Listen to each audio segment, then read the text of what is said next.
Hello everyone, क्या हालचाल। I hope हालचाल बहुत बहुत बढ़िया। चलिए भाई, आगे चलते हैं अपने चैप्टर में। और लास्ट क्लास में हम लोग ने क्या किया था? लास्ट क्लास में हम लोग ने क्या कर लिया था भाई? लास्ट क्लास में हम लोग अरेस्ट की बात करी थी, अरेस्ट ऑफ अ पर्सन की बात करी थी, और ये आपको बता दिया था कि अरेस्ट कौन कौन कर सकता है, कौन कौन से ऑफेंसेस में अरेस्ट एंड ऑल होता है। ये सब के बारे में बात हम लोग ने कर ली थी। कौन कौन अरेस्ट कर सकता है भाई? अरेस्ट की पावर किसके पास है बीएनएसएस में? किसके किसके पास पावर अरेस्ट करने की? Sir police officer, yes sir, police officer तो अरेस्ट करता है। साथ साथ मजिस्ट्रेट के पास भी पावर होती है, और साथ साथ हम जैसे लोग प्राइवेट पर्सन्स के पास भी पावर होती है टू अरेस्ट द पर्सन। और सर कुछ ऐसे ऑफेंस होते हैं, कुछ ऐसे ऑफेंस की लिस्ट दी गई है जहां पे पुलिस ऑफिसर अरेस्ट कर सकता है किसी भी इंसान को विदाउट द अरेस्ट वारंट। ठीक है, विदाउट द अरेस्ट वारंट भी अरेस्ट करने की पावर होती है किसके पास? पुलिस ऑफिसर के पास होती है ऐसी पावर्स। ठीक है, तो वो सब चीजों के बारे में हम लोग ने लास्ट क्लास में कर लिया था। एंड उम्मीद करते हैं भाई साहब आप लोगों से कि आप लोगों ने रिवाइज कर लिया है।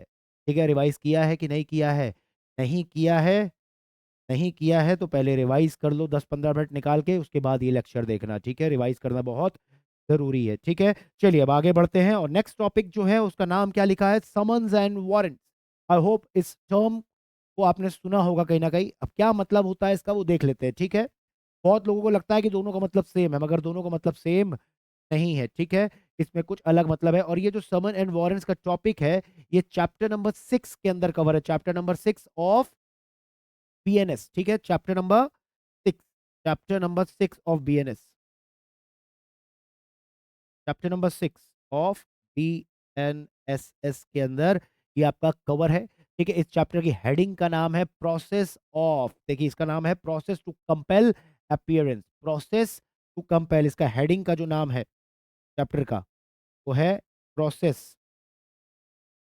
Compel what, compel appearance. मतलब इसके अंदर प्रोसेस दिया हुआ है कि क्या प्रोसेस हमको यूज करना है, और जिससे कि हम सामने वाले पार्टीज का जो एक्यूज एंड ऑल होते हैं, जो विटनेस एंड ऑल होते हैं, उसके अपीयरेंस को कंपेल कर सके, सो दैट उसको अपीयर करवा सके कोर्ट के सामने। ठीक है, तो इसके अंदर वो प्रोसेस दिया हुआ है। अब आपको मैं बता देता हूँ, इसके अंदर देखिए 2-3 टॉपिक आपको पढ़ने हैं। एक तरह से देखा जाए, पहला आपको पढ़ना है समन, जिसको स्टेप 1 बोलते हैं, जिसको बोलते हैं स्टेप 1। कोर्ट क्या करता है? पहले समन इशू, मैं आपको इन जनरल बता दे रहा हूँ, उसके बाद तो यहाँ रीड करते हैं। ठीक है, पहले तो कोर्ट क्या इशू करता है? देखिए अब क्या होता है कि कोई भी अगर अपराधी है, ठीक है, कोई भी एक्यूज्ड है जिसके ऊपर भैया ऐसा लगता है जिसके खिलाफ कोई केस फाइल हुआ हुआ है, ठीक है, तो क्या होता है, कोर्ट पहले उनको समन इशू करता है। क्या करता है? पहले समन इशू, एक तरह से उसकी डिमांड, ऑफिशियल डिमांड करता है, उसको ऑफिशियल नोटिस भेजता है कि भैया कोर्ट में इस तारीख को आके आप अपियर होइए। ठीक है, उसको एक ऑफिशियल एक नोटिस भेजता है कि इस तारीख को इस जगह पे आप क्या करिए, कोर्ट में आके अपियर होइए। इसको बोलते हैं समन। और समन जो होता है वो एक्यूज को भी इशू होता है, और साथ साथ समन विटनेसेस को भी इशू होता है। ठीक है, या तो उनके अपियरेंस के लिए होता है कि आइए आप अपियर होइए, या तो ऐसा भी हो सकता है कि टू प्रोड्यूस सम डॉक्यूमेंट्स। ठीक है, दोनों के लिए इशू हो सकता है समन। ठीक है, समझ आते हैं? क्लियर है? अब भैया समन तो कोर्ट ने इशू कर दिया, मगर भैया एक्यूज जो है या विटनेस जो है वो जिद्दी, वो अपियर नहीं हो रहा है। जो टाइम कोर्ट ने बोला है वो अपियर नहीं हो रहा, क्योंकि उसको पता है कि उसने गड़बड़ करी हुई है। समझ आता है? तो ऐसा केस होता है तो उसके बाद स्टेप नंबर 2 आ जाता है। स्टेप नंबर 2 आता है, वो होता है वारंट। ठीक है, उसको बोलते हैं वारंट। तो उस केस में कोर्ट क्या इशू करता है? वारंट इशू करता है, वारंट इशू करता है। और लास्ट क्लास में मैंने वारंट के बारे में बात आपसे करी थी। ठीक है, उस केस में कोर्ट क्या करता है? वारंट इशू करता है। कौन सा वारंट सर? Arrest warrant. की जाओ और इस बंदे को क्या करो, उठा के मेरे सामने पेश करो, क्योंकि भैया इसको सिधाई से नोटिस दिया, ये तो आ नहीं रहा है। तब क्या करता है कोर्ट? वारंट इशू करता है। इसको बोलते हैं स्टेप नंबर 2। ठीक है, कि जाके इस बंदे को उठा के लेके आओ और हमारे पास इसको पेश करो फलाने फलाने तारीख को एंड ऑल जो भी है। वारंट इशू कर दिया। मगर जब police officer and all warrant को एग्जीक्यूट करने जाते हैं, ठीक है, मान के चलो कि जब वारंट को एग्जीक्यूट अगर करने जा रहे हैं, और अगर वो बंदा अपराधी मिल गया, ठीक है, तब तो उसको लेके आ जाएंगे, कोई दिक्कत नहीं है, तब तो पेशी हो जाएगी, अपीयरेंस हो जाएगा, तब तो कोई दिक्कत नहीं है। मगर सेकंड केस ये भी हो सकता है, सेकंड सिचुएशन एक ये हो सकती है कि भैया वारंट को एग्जीक्यूट करने तो जा रहे हैं, मगर भाई साहब वो बंदा मिल ही नहीं रहा है। क्या पता कहीं छुप गया हो, क्या पता भाई फरार हो गया हो, ये भी हो सकता है। उसके बाद स्टेप नंबर 3 आता है, कोर्ट इशू करता है प्रोक्लेमेशन एंड अटैचमेंट का ऑर्डर इशू करता है। कोर्ट क्या इशू करता है? प्रोक्लेमेशन एंड अटैचमेंट का मतलब ऑफिशियली डिक्लेयर करता है, ऑफिशियली अनाउंस कर देता है हर जगह। कॉन्स्पिशियस पार्ट्स जो होती है, जहाँ पे लोगों को आना जाना होता है, वहां पे क्या कर देता है, एक तरह से पब्लिकली चिपका देता है वहाँ पे कि भैया इस बंदे का अपीयरेंस के लिए डिमांड करी गई है, ठीक है? उस बंदे के जो भी इसका घर है, रेज़िडेंस है, वहाँ पे भी वो नोटिस एंड ऑल भेज देता है, वहाँ पे भी पेस्ट एंड ऑल करवा देता है सब कुछ। समझ आ रहा है कि भैया इस बंदे की क्या हो रही है, ढूँढाई हो रही है, इस बंदे को पेश करने के लिए बुलाया गया है, बंदा अभी तक आ नहीं रहा, तो ताकि वो बंदा कहीं भी वो नोटिस एंड ऑल देख ले, प्रोक्लेमेशन देख ले और वो आके कोर्ट में अपीयर हो जाए। और इन केस और आगे सिचुएशंस अलग-अलग दी हुई हैं, ठीक है? साथ-साथ में कोर्ट अटैचमेंट का ऑर्डर भी इश्यू कर देता है। Attachment of what? Attachment of the properties, चाहे मूवेबल प्रॉपर्टीज़ हो, चाहे उसकी इमूवेबल प्रॉपर्टीज़ हो, कि अगर वो बंदा टाइम से कोर्ट में अपीयर नहीं होता है या कोर्ट को ऐसा लगता है कि बंदा इसने घोर अपराध किया हुआ है, ठीक है? इम्प्रिजनमेंट एंड ऑल दी हुई है कि कौन सी इम्प्रिजनमेंट के लिए, घोर अपराध करा हुआ जिसकी सजा भैया 10 साल है, उम्र कैद है, डेथ पेनल्टी एंड ऑल है, और वो बंदा, उसको ऐसा कोर्ट को लगता है कि भैया ये बंदा आएगा नहीं, ये बंदा भाग गया है या ये बंदा कहीं छुप गया है, तो कोर्ट उस केस में क्या कर सकता है, तुरंत के तुरंत क्या कर सकता है, क्या कर सकता है तुरंत के तुरंत, आप प्रॉपर्टी को अटैचमेंट का ऑर्डर भी साथ साथ में, मतलब प्रॉपर्टी को अटैच भी करवा सकता है। तो मतलब पहले तो आपको समन दिया कि आप भैया अपने आप आइए, प्यार मोहब्बत से आपको बुला रहे हैं, आप नहीं आते तो कोई दिक्कत नहीं, वारंट इशू कर देंगे, फिर पुलिस वाला उठा के लाएगा आपको। अगर आप फिर भी नहीं आते हो, फिर भी अगर आप कहीं छुप जाते हो, भाग जाते हो, तो उस केस में प्रोक्लेमेशन एंड अटैचमेंट का ऑर्डर आ जाएगा। प्रोक्लेमेशन मतलब ऑफिशियली हर जगह, मतलब एडवर्टाइज हो जाएगा पूरा आपका, ठीक है? न्यूज़पेपर एंड ऑल में हर जगह पब्लिश हो जाएगा कि भैया इस बंदे की क्या हो रही है, ढूंढाई एंड ऑल चल रही है। आता है समझ? क्लियर है कि नहीं कर रही है? न्यूज़पेपर्स में आ जाएगा, टीवीज़ में आ जाएगा, conspicuous parts of the house, conspicuous parts of the office, यहाँ पे जहाँ पे पब्लिक का आना-जाना लगा हो, वहाँ सब जगह पब्लिकली आपका एडवर्टाइज़मेंट कर दिया जाएगा उसका, और साथ-साथ में अटैचमेंट का ऑर्डर भी आ जाएगा कि भैया इस बंदे की प्रॉपर्टी को क्या कर लिया जाए, अटैच कर लिया जाए। ये 3 पॉइंट आपको यहाँ पे पढ़ने हैं, समन, वारंट्स और साथ-साथ में क्या करना है, समन, वारंट्स एंड, तो मतलब ये चैप्टर नंबर 6 में जो है ना, चैप्टर नंबर 6 में जो प्रोसेस टू कंपेल अपीयरेंस है, इसमें 4 चीज़ें, आप एक से 3 चीज़ें मेन है। एक समन के बारे में बात करता है, दूसरा वारंट के बारे में बात करता है, तीसरा प्रोक्लेमेशन एंड अटैचमेंट के बारे में बात करता है, ठीक है? और एक और पॉइंट इसमें बात करता है, general rules for appearance, general rules के बारे में बात करें। जनरल रूल्स और भी दिए हुए हैं कुछ। ठीक है? तो 4 यहाँ पे हेडिंग है। अब हमारे सिलेबस में जो-जो है वो हम लोग पढ़ेंगे यहाँ पे। क्लियर है? हमारे में देखो समन के बारे में भी पढ़ना है हम लोग को, वारंट्स के बारे में पढ़ना है, प्रोक्लेमेशन भी पढ़ेंगे हम लोग, अटैचमेंट्स भी पढ़ेंगे, और अलग से कुछ जो रूल्स है वो भी आपको मैं बताऊँगा यहाँ। समझ आ गया हम लोग पढ़ने क्या वाले हैं यहाँ पे? हाँ, मतलब आप, सीधी-सी बात है, बंदे को अपीयर कराना है भाई साहब कोर्ट में। और बंदा शांति से अगर नहीं आ रहा है तो भाई साहब हम ज़िद पकड़ लेंगे, बंदे को अपीयर तो कराएँगे हम। समझ आ रहा है? तो उसका पूरा प्रोसीजर यहाँ पे गिवन है। चलिए भाई स्टार्ट करते हैं कि भैया क्या होता है समन, क्या होता है वारंट। चलिए पहले समन आपको मैं हल्का-सा ऐसे बता ही दिया है, हल्का-सा अगर आपने लिख के भी लाए हो, एक बार देख लीजिए क्या लिखा है। क्या लिखा है? समन। समन क्या है? एक ऑफिशियल डिमांड है। किसकी official demand? To appear in the court. Official demand कर रहा है कोर्ट, कर रहा है किस लिए? कि भैया अपीयर होइए कोर्ट में। किसको? किसके लिए डिमांड है? डिमांड किसके लिए सर? एक्यूज्ड के लिए भी हो सकती है। Official demand for the accused. इसके लिए एक्यूज्ड, या तो समन विटनेसेस को भी इशू होता है, ठीक है? विटनेसेस को भी इशू होता है, और साथ में किस लिए? या तो आप अपीयर के लिए उनके, या तो उनके प्रोडक्शन ऑफ डॉक्यूमेंट्स के लिए, ठीक है? प्रोडक्शन ऑफ डॉक्यूमेंट्स मतलब कोई ऐसे डॉक्यूमेंट्स वैसे ज़रूरी कागज़ात एंड ऑल हो सकते हैं, ठीक है? तो कोर्ट उनको भी मंगवा सकता है। अब वो कागज़ात चाहे एक्यूज़ के पास हो, चाहे विटनेस के पास हो, किसी के पास भी हो सकते हैं। उनको मंगवाने के लिए भी समन इश्यू कर सकता है कि आप अपीयर होइए, या तो भैया वो डॉक्यूमेंट्स पे अपीयर भी होइए, या तो ऐसा बोल सकता है साथ-साथ जो आपके ये इंपॉर्टेंट डॉक्यूमेंट्स है उसको भी कोर्ट में लेके आइए, उसको भी, डॉक्यूमेंट्स को भी यहाँ पे कोर्ट में जमा कराइए। समझ आता है? तो समन्स एक्यूज़्ड को भी इश्यू होता है, दिमाग में रखिएगा। समझ आ रहा है? एक्यूज़ को मतलब ऑफेंडर्स को, साथ-साथ विटनेसेस को भी इश्यू होता है, साथ-साथ आपका प्रोडक्शन ऑफ डॉक्यूमेंट्स के लिए भी इश्यू होता है। समझ आता है? इश्यू कौन करता है सर? कोर्ट इश्यू करती है। इश्यू कौन कर रहा है? कोर्ट कर रही है। और जो भी समन होगा it should be in writing, writing में होगा। डुप्लीकेट कॉपीज़ इश्यू होती है इसकी, 2 कॉपीज़ इश्यू होती है।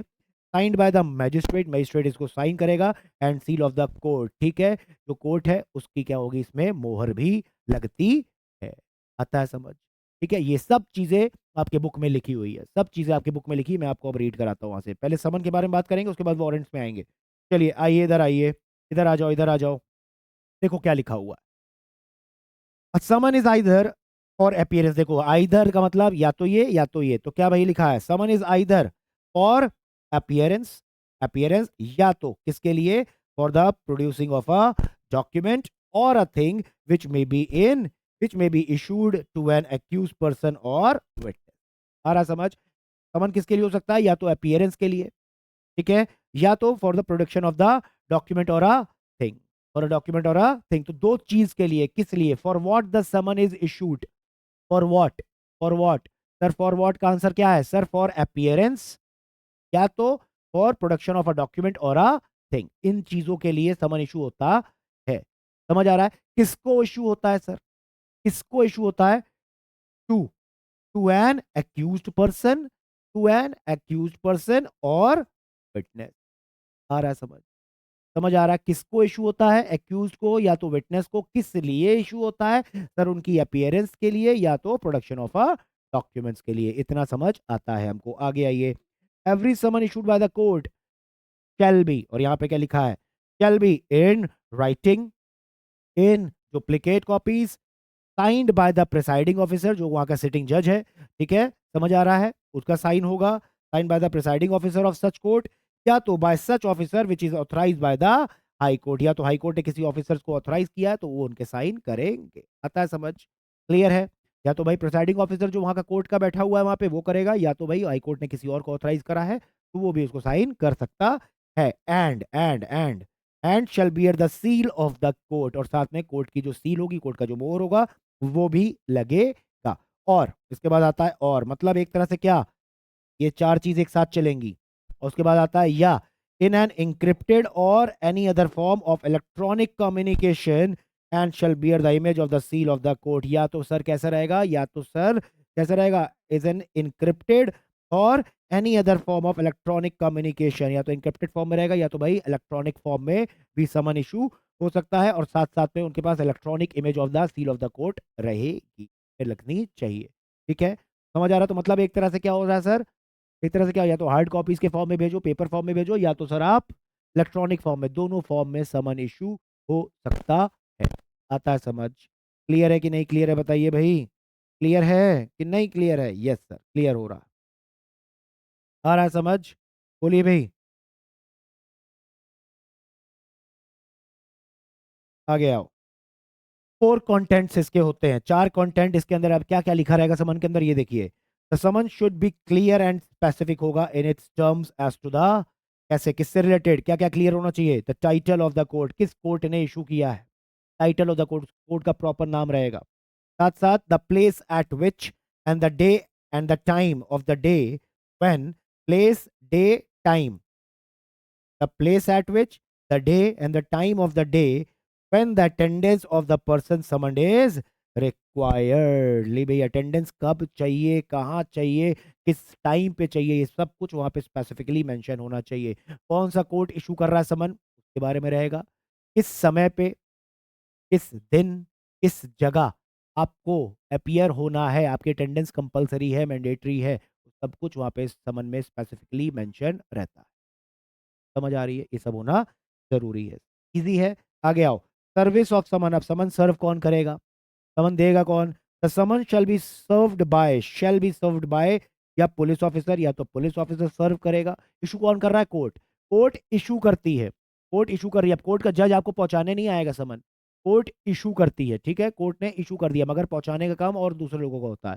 पहला, it will be served bye the police officer, या तो भाई एन ऑफिसर को, या कोई दूसरा ऑफिसर, कोई और भी ऑफिसर हो सकता है कोर्ट, जिसको कोर्ट ऑथराइज करेगा कि आप सर्व करिए, या तो अदर पब्लिक सर्वेंट, या तो कोई और दूसरा पब्लिक सर्वेंट, तो कोई भी हो सकता है। It can be served by the police officer, officer of the court, या तो any other public servant as a case may be. ठीक है, क्लियर है? तो इशू कौन करता है, कोर्ट, सर्व कौन करता है, ये लोग। आगे आइए, देखिए क्या लिखा है। However, by virtue of section number 66, where a person summoned cannot by exercise of due diligence be found। लो भाई, उसको ढूंढने की कोशिश करी कि भैया इसको समन दे दिया जाए, मगर वो बंदा मिल ही नहीं रहा, वो बंदा मिल ही नहीं रहा, can not be found.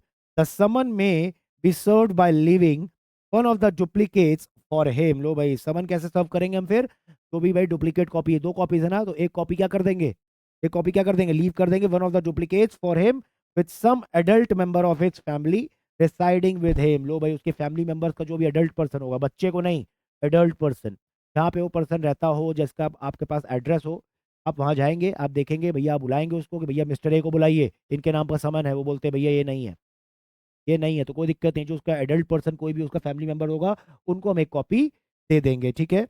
And the person with whom the summon is so left shall, or if so required by serving officer, sign a receipt therefore on the back of the other duplicate। तो एक copy तो उनको दे देंगे adult person को, और दूसरी copy पे वो जो पर्सन सर्व कर रहा है वो क्या करवा लेगा, उस एडल्ट पर्सन का जिसको उसने समन दिया है उससे क्या करवा लेगा, रिसीट के तौर पे उसका सिग्नेचर करा लेगा, एक तरह से रिसीविंग ले लेगा कि हाँ भाई उन्होंने रिसीव कर लिया है।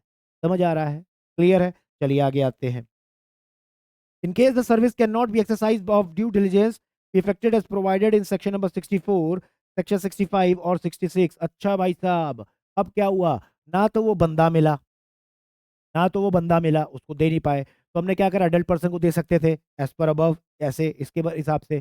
मगर क्या पता भाई साहब वो भी नहीं मिला, कोई एडल्ट भी नहीं मिला, कोई एडल्ट भी नहीं मिला, क्या पता बंदा वो अकेला रहता हो, ठीक है, जिसके नाम का समन था क्या पता वो अकेला रहता, उसकी कोई फैमिली में कोई हो ही ना, ऐसा भी तो हो सकता है। और अगर ऐसा केस होता है, ना वो बंदा मिला जिसके नाम पे समन था, ना कोई एडल्ट पर्सन मिला, तो फिर क्या होगा, the serving officer can perform substituted service. तो उस केस में हम सब्सटीट्यूटेड सर्विस का मेथड यूज कर सकते हैं। सब्सटीट्यूटेड सर्विस का मतलब क्या होता है, by affixing one of the duplicates of the summon to some conspicuous part of the house और homestead in which such person summoned ordinarily resides, and thereupon the court, after making such inquiries as if think fit, may either declare the summon has been served or order fresh service as it consider proper। क्या बोल रहा है ये, क्या बोल रहा है, क्या बोल रहा है ये, देखिए भैया अब वो बंदा नहीं मिला, ना कोई एडल्ट पर्सन मिला, हम किसको दे, तो उस केस में बोलता है आप सब्स्टिट्यूटेड मोड उठाइए। उसमें के मतलब सब्स्टिट्यूटेड मेथड का मतलब क्या होता है, अगर आपने सीपीसी अच्छे से पढ़ा है, सिविल प्रोसीजर कोड, तो वहां पे भी सब्स्टिट्यूटेड सर्विस ऑफ समन मैंने पढ़ाया हुआ है, अगर आपने पढ़ा वही सेम चीज यहाँ पे उसमें भी होता है कॉन्स्पिशियस पार्ट। तो मतलब यहाँ पे आप क्या करोगे, अब आपको कोई नहीं मिला, तो उस केस में जो सर्विंग ऑफिसर है जो समन सर्व करने गया वो क्या करेगा, उस बंदे का जो जहाँ पे घर था, जहाँ पे वो गया है, जहाँ पे ऑर्डिनरी वो रहता है, अब चाहे वो घर हो उसका, चाहे कोई झुग्गी झोपड़ी हो, होमस्टेड का मतलब झुग्गी झोपड़ी, ठीक है, ठीक है, जहाँ पे वो रहता हो, वहां का देखोगे आप, ऐसा पोर्शन देखोगे घर का जहाँ पे लोगों का आना जाना लगा रहता हो, कोई कॉन्स्पिशियस पार्ट देखोगे उस घर का, वहां जाके एक डुप्लीकेट कॉपी जाके वहां पे पेस्ट करके आ जाओगे। समझ आ रहा है, तो दैट आने जाने वाले लोगों को दिखे, या कभी वो पर्सन आए तो उसको दिख जाए कि भैया हमारे नाम पर समन आया हुआ है।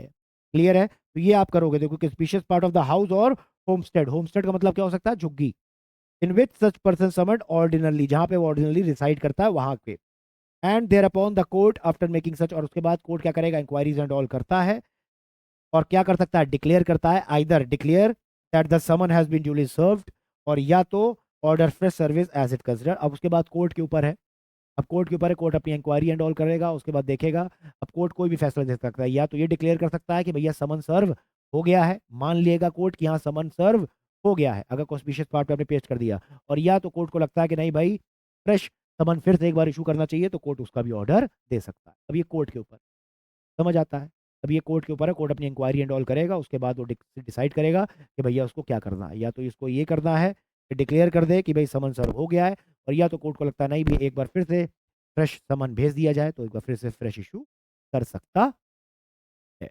आता है समझ इतना, क्लियर है, क्लियर है। चलिए भाई आगे आइए। The service of summon on corporate bodies, ये जो सेक्शन 65 लिखा था ना ऊपर, ये वाला ये यही है, देखिए नीचे, service of summon on corporate bodies and societies. अब कॉर्पोरेट बॉडीज पे हो रहा है, ठीक है, कॉर्पोरेट बॉडीज भी गलत कर सकती है क्या, यस सर, आर्टिफिशियल बॉडीज हैं सब, तो भी घपला करते हैं, तो फिर इनके नाम पे, इनके नाम पे आपने कंपनीज एक्ट पढ़ा होगा, कंपनीज एक्ट में आपने क्या पढ़ा है, the company can sue and be sued in its own name, पढ़ा हुआ है ना, हाँ, तो इनके नाम पे भी समन इशू होता है। देखिए क्या लिखा है, service of summon on a company और a corporation may be affected by serving it on, may be serving it on the director। अब कंपनी तो आर्टिफिशियल पर्सन है, कंपनी को तो हम देखते देंगे नहीं, देंगे किसको, कंपनी के बिहाफ पे हम किसको देते हैं, या तो डायरेक्टर्स को, मैनेजर्स को, सेक्रेटरीज को, और other officer of the company और कॉरपोरेशन। समझ आ रहा है, क्लियर है कि नहीं क्लियर है, बताइए भाई, बोलो। ठीक है, सर्व करते हैं, सर्विंग इट ऑन, सर्व कैसे कर रहे हैं, सर्विंग कैसे करेंगे, सर्व कैसे करेंगे सर, बाय हैंड डिलीवरी, जाके दे के आएंगे।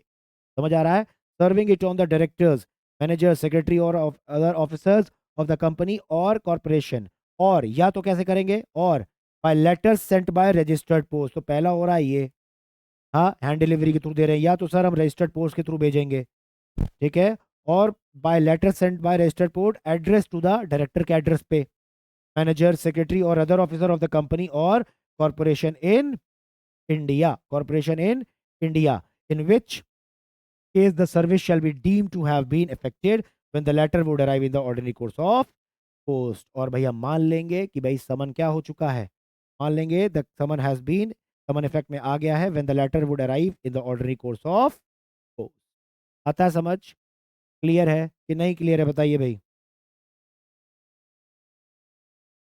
मान लेंगे कि समन सर्व हो गया है, ठीक है, जब अपने ऑर्डनरी पोस्ट में आ जाता है, ठीक है, क्लियर है। तो दो ही ऑप्शन, या तो भाई हैंड डिलीवरी कर देंगे जाके उनको डायरेक्टली, या तो सर हम कैसे भेज देंगे, कैसे भेज देंगे, पोस्ट एंड ऑल के थ्रू भेज देंगे, क्लियर है। In this case company means a body corporate, company का मतलब क्या है इस पर्टिकुलर प्रोविजन के लिए, कंपनी का मतलब होता है या तो भैया बॉडी कॉर्पोरेट या corporations, means incorporated, an incorporated company और body corporate registered the companies, ये सब चीज़ों से तो आप बहुत अच्छे से फेमिलियर हो गए, बहुत अच्छे से फेमिलियर हो कि नहीं भैया, आप तो कॉर्पोरेट लॉज के बादशाह हो, आपको तो कंपनीज एक्ट बहुत ज़बरदस्त तरीके से आता है, कॉर्पोरेट लॉ होता है, तो ये सब टर्म्स तो आपके लिए हल्के फुल्के हैं, ये सब तो कुछ नहीं आपके लिए, समझ आ रहा, बस ये समझ लेना इस पर्टिकुलर कंपनी और कॉर्पोरेशन का जो मतलब है वो क्या है, ये है, ठीक है, क्लियर है इस पर्टिकुलर प्रोविजन के लिए। आगे आइए, सोसाइटीज का मतलब जो सोसाइटीज रजिस्टर्ड है under the societies registration act 1860 के अंदर। आगे आओ, service of summon on a firm और अदर एसोसिएशन ऑफ इंडिविजुअल्स, अब फर्म पे जा रहा है, फर्म का मतलब कौन सी, फर्म का मतलब समझ आता है ना, फर्म्स पे, और अदर एसोसिएशंस, और other associations of individuals AOI, ठीक है। देखिए, may be affected by serving it on any partner, किसी भी पार्टनर उस फर्म का, किसी भी पार्टनर को दे दिया, any partner of such firm और एसोसिएशन, लो भाई किसी को भी दे दिया, समझ आ रहा है। अब एक फर्म है उसमें 10 पार्टनर है, तो किसी को भी अगर हमने दे दिया, किसी के पास भी अगर समन पहुंच गया, मान लेंगे तो समन हैज बीन सर्व्ड, ठीक है, तो उन पे सर्व करना है, पहला ऑप्शन ये, या तो भाई दूसरा, और letter send by the registered post address to such partner, या तो किसी भी पार्टनर के पोस्ट करा दिया उनके एड्रेस पे आपने, तो दूसरा ऑप्शन ये हो गया।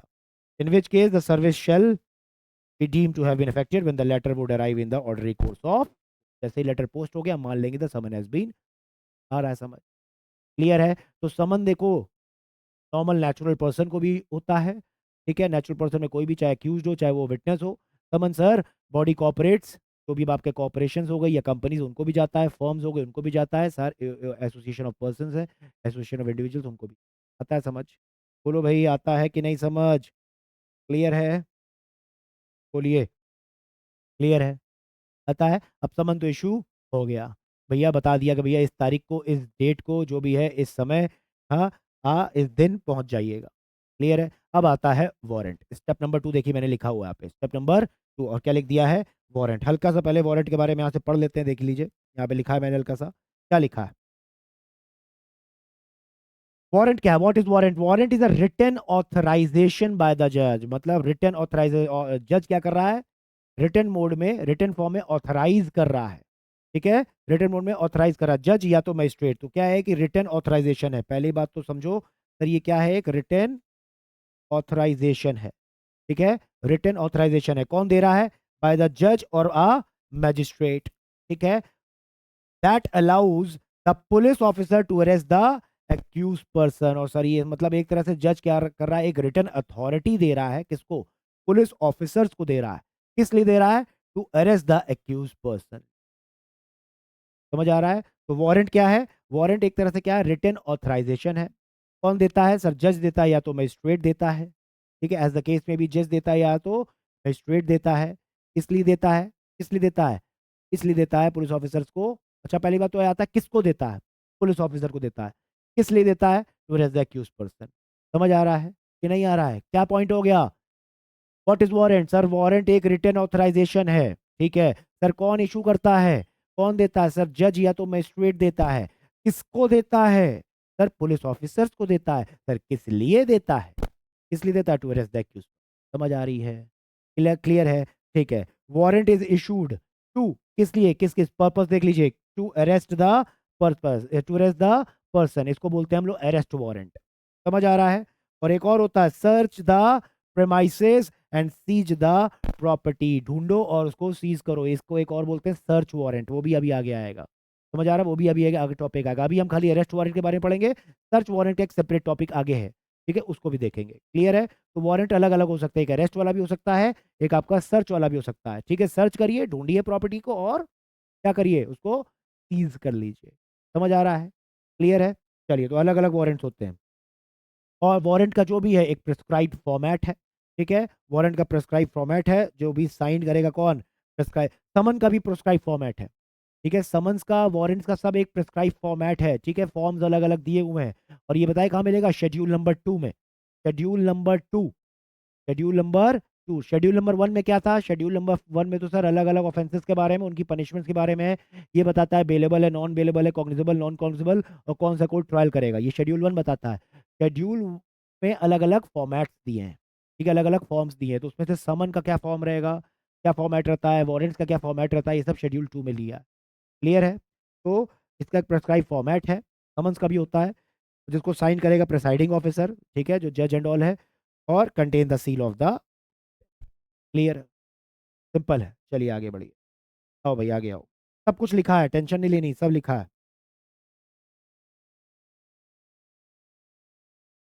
आइए, एवरी वारंट ऑफ अरेस्ट, अब देखिए पहले अभी हम लोग अरेस्ट वारंट की बात करें तो स्पेसिफिकली यहाँ पे अरेस्ट लिख दिया है, ठीक है, वारंट ऑफ अरेस्ट, क्योंकि भी समन हमने किस लिए भेजा था, अपियर होने के लिए, नहीं आ रहा तो अरेस्ट करके अपियर करवाएंगे, ठीक है। सर्च वारंट एक अलग केस है, वो आगे पढ़ेंगे हम, ठीक है।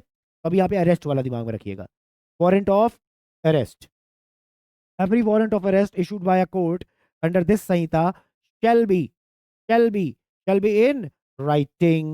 चलिए भाई, दूसरा, signed by the presiding officer of that particular court, such court, and it should bear the seal of the court। लिखित में रहेगा, साइंड रहेगा, सील रहेगा।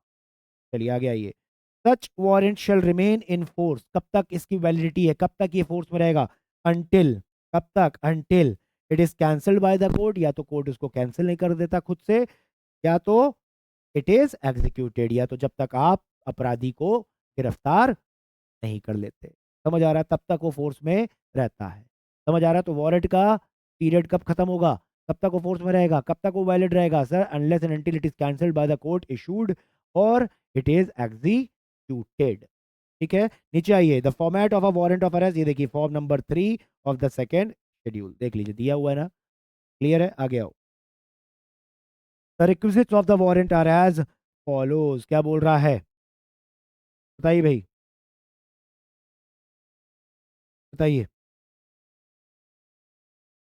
रिक्विजिट्स क्या है, देखिए अभी पढ़ा पढ़ा हमने, it should be in writing, देखिए मैं हाईलाइट करता हूँ, it should be in writing, it must bear the name and designation of the person whom whom name of the person who is to execute it. लो भाई, who to execute इसका मतलब क्या, who is to execute it का मतलब क्या sir, जिसको आपने एग्जीक्यूट करने के लिए दिया है वारंट, कि जाओ अरेस्ट करके लाओ, तो जिसको आपने वारंट दिया है, जिसको आपने ऑथराइज किया है, उसके बात कर रहा, उसका नाम और उसकी डेजिग्नेशन, ठीक है, उसका क्या नाम है, कि क्या डेजिग्नेशन है, क्या ऑफिसर में उसकी रैंक है, सब कुछ के बारे में वारंट में लिखा रहना चाहिए। क्लियर है? Next, it must give full name and description of the person to be arrested. लो भाई, ठीक है, जिसको अरेस्ट करने के लिए वारंट इशू कराया गया है उसका पूरा नाम, उसके बारे में पूरी डिस्क्रिप्शन रहेगी। क्लियर है? तो यहाँ पे क्या बोल रहा है, फुल नेम एंड डेजिग्नेशन किसका, of the person to be arrested, और यहाँ पे क्या था, who is to execute it. आगे आइए, it must state the offence charge, अच्छा किस ऑफेंस के बेस पे ये ऑफेंस, ये आपका अरेस्ट वारंट इशू कर रहे हैं, उस ऑफेंस के बारे में भी वहां पे आप लिखोगे। ठीक है, it must state the offence charge, ठीक है, किस ऑफेंस के चार्ज में आपको अरेस्ट करने के लिए ऑर्डर दिया जा रहा है या वारंट इशू करा जा रहा है, उसके बारे में भी आपको लिखना है। Next, it must be signed by the presiding officer and it must be sealed. आ रहा समझ, contain the seal of the court. Clear है? सिंपल है कि नहीं, क्लियर सिंपल है, बताइए भाई। It should be in writing, उसके बाद sir name and designation of the person जिसको हम दे रहे हैं, ठीक है, द पर्सन, कौन सा पर्सन, जिसको एग्जीक्यूट करना है। थर्ड, नेम एंड डेजिग्नेशन किसका, सर जिसको अरेस्ट करने के लिए इशू करा गया है। उसके बाद सर ऑफेंस के बारे में, जिस ऑफेंस के चार्जेस में अरेस्ट वारंट इशू हुआ है उस ऑफेंस के बारे में वहां पे लिखेंगे। It should be signed by the presiding officer of the court and it should contain the seal of the court. आगे आइए. Such warrant is only for the production of a person before the concerned court and not before the. अच्छा भाई, अब ये warrant किस लिए issue हो रहा है? किस लिए वारंट इशू कर रहे हैं? ये अरेस्ट वारंट भैया, अरेस्ट करिए और इसको प्रोड्यूस करिए, लेके आइए कहाँ पे? कोर्ट के सामने पेश करिए. ठीक है, समझ आ रहा? वारंट इसलिए होता है and not before the police officer. Police officer के सामने पेश करने के लिए नहीं होता कि भैया इसको लेके अरेस्ट करो और पुलिस अपने पास ले जाओ, पुलिस थाने ले जाओ, इसलिए नहीं होता. समझ आ रहा है? इसको किस लिए होता है? अरेस्ट करिए और कोर्ट में प्रोड्यूस करिए. समझ आ रहा है? Under section 78 the police officer और other person executing the warrant. ठीक है, चाहे पुलिस हो चाहे जो कोई और दूसरा पर्सन हो जिसको ऑथराइज किया गया है, executing the warrant of arrest shall bring the person arrested before the court without unnecessary delay, provided that such delay shall not in any case exceed 24 घंटे. लो भैया, जब भी आपने उस पर्सन को अरेस्ट किया है तो वहां से 24 घंटे के अंदर अंदर, 24 घंटे से ज्यादा नहीं होना चाहिए. ठीक है, 24 घंटे से अंदर अंदर क्या करिए आप? उस बंदे को कोर्ट में पेश करना आपको होता है. अगर इस 24 घंटे के अंदर, इस 24 घंटे के अंदर क्या टाइम इंक्लूड नहीं होगा? वो वाला टाइम इंक्लूड नहीं होगा जितना उसको लाने जाने में लगा है. देखिए, exclusive of the time necessary for the journey from the place of arrest to the magistrates.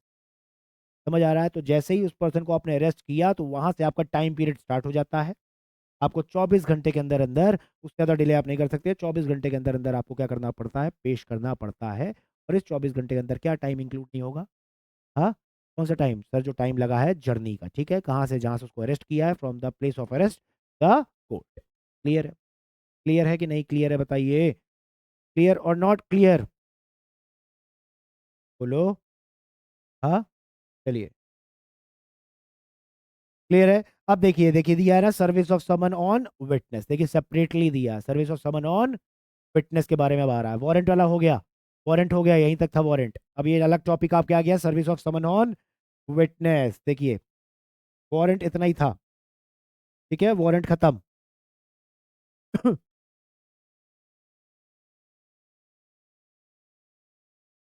तो बल्कि मुझे ना ऊपर लिख देना चाहिए था, service of summon on corporate bodies.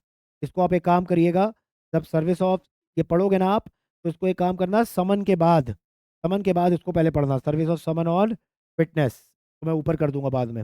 हाँ, उसके बाद आप वारंट पढ़ना. ठीक है, चलिए. समन की बात कर रहा, विटनेस वाले पे.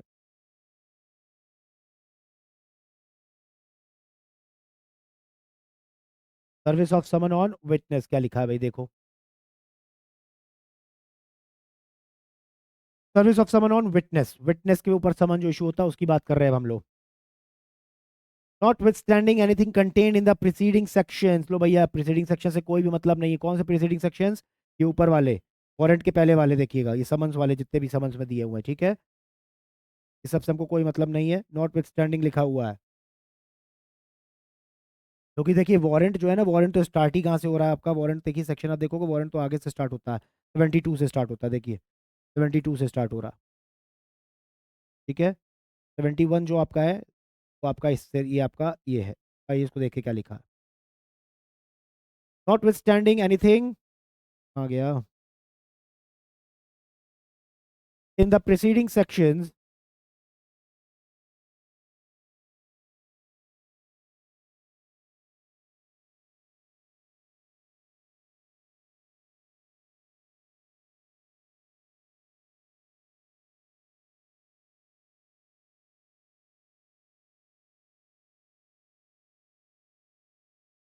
Not with standing anything contain the preceding sections of this chapter. ठीक है, कुछ मतलब नहीं. इस चैप्टर में जो भी प्रीसीडिंग सेक्शन है उनको उससे कोई मतलब नहीं है.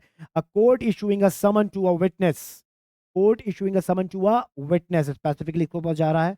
विटनेस में, in addition to and simultaneously, in addition to summon and simultaneous मतलब समन के साथ साथ, with the issue of such summon, direct a copy of summons to be served by electronic communication or by registered post addressed to the witness at a place where he ordinarily resides or carries on the business or personally works for gain मतलब क्या बोल रहा है, a court issuing summon to a witness में in addition to and simultaneously with the issue of such summon. जब court जैसे समन issue करा तो ये समन कैसा होगा, ये कोर्ट वाला समन कैसा होगा, ये सर एक तरह से फिजिकल कॉपी होगी।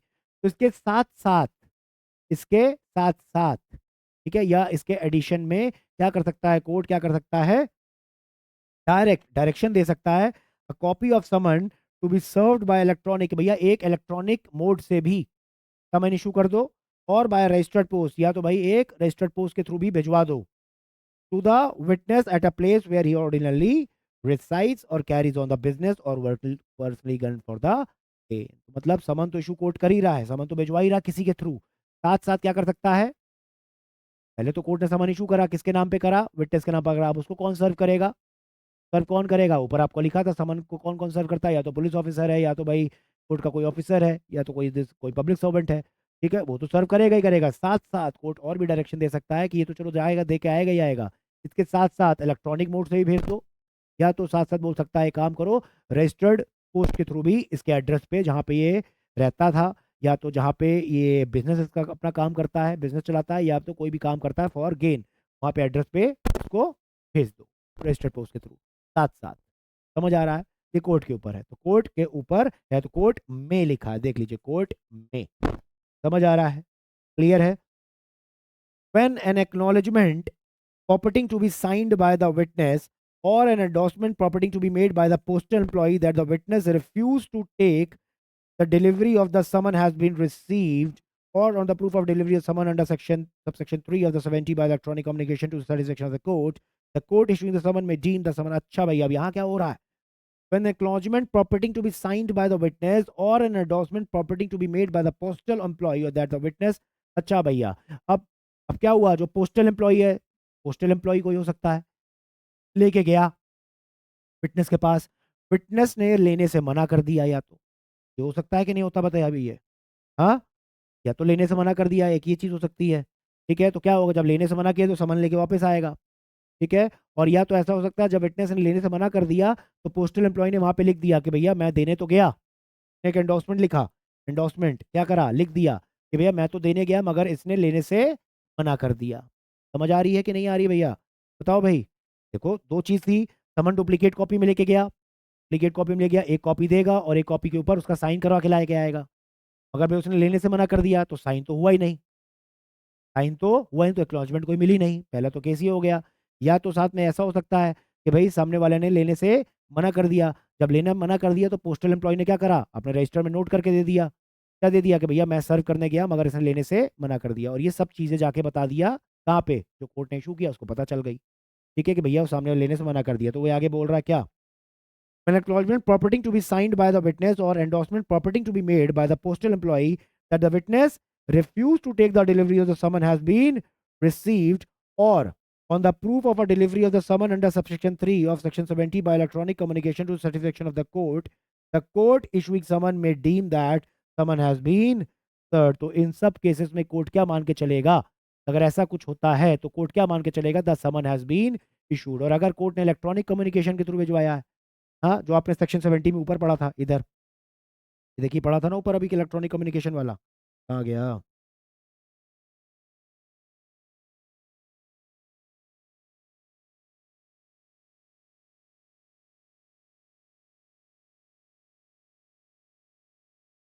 पर कहीं था, चलिए छोड़िए आप इधर आइए। और या तो भैया अगर कोर्ट ने इलेक्ट्रॉनिक कम्युनिकेशन के थ्रू भिजवा दिया है तो भी कोर्ट क्या मान लेता है कि भैया द समन हैज बीन सर्व। तो दोनों केस है, या तो भैया आपका एक्नॉलेजमेंट आपने नहीं दी, या तो भाई आपने लेने से मना कर दिया और पोस्टल एम्प्लॉय ने एंडोर्समेंट लिख के दे दिया है, भैया इसने लेने से मना कर दिया है, या तो भाई इलेक्ट्रॉनिक कम्युनिकेशन के थ्रू आपको भेज दिया गया है समन।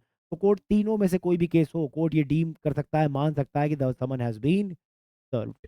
समझ आ रहा है, क्लियर है कि नहीं क्लियर है भाई, बताइए, बोलो, क्लियर और नॉट क्लियर, क्लियर है, समझ आता है, फिटनेस वाला समझ आ गया, क्लियर है। चलिए भाई, तो जब आप रिवाइज करेंगे तो आप एक ध्यान में रखेंगे, पहले आप क्या करेंगे, समन वाला टॉपिक पूरा ऊपर पढ़ोगे, समन के साथ साथ आप समन टू द विटनेस पढ़ोगे, उसके बाद आप वारंट पढ़ेंगे, ठीक है। तो समन हो गया हमारा, अरेस्ट वारंट भी इशू कर दिया, दोनों हो गया।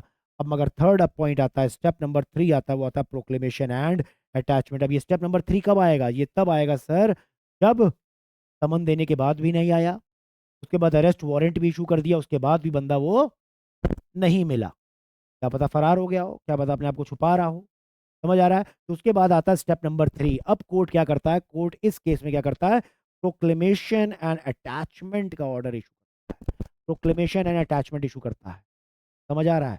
ये स्टेप नंबर 3 है। ये बताए, स्टेप नंबर 3 दिमाग में रखिएगा, ये साइमल्टेनियसली नहीं चलता है। ऐसा नहीं कि वारंट भी इशू किया और साथ साथ प्रोक्लेमेशन अटैचमेंट भी इशू कर दे, ऐसा नहीं होता। Until and unless the warrant is not executed, तब तक ये नहीं होगा। आपको अगर ऐसा लग रहा है कि वारंट एग्जीक्यूट नहीं हुआ, अरेस्ट नहीं हो पाया पर्सन, के बाद ही ये प्रोक्लेमेशन एंड अटैचमेंट का ऑर्डर आता है। ये माइंड में रखना। समझ आ रहा है? वारंट के साथ साथ आप इशू नहीं कर सकते। क्लियर है? तो प्रोक्लेमेशन एंड अटैचमेंट का ऑर्डर आता है। प्रोक्लेमेशन का मतलब क्या होता है?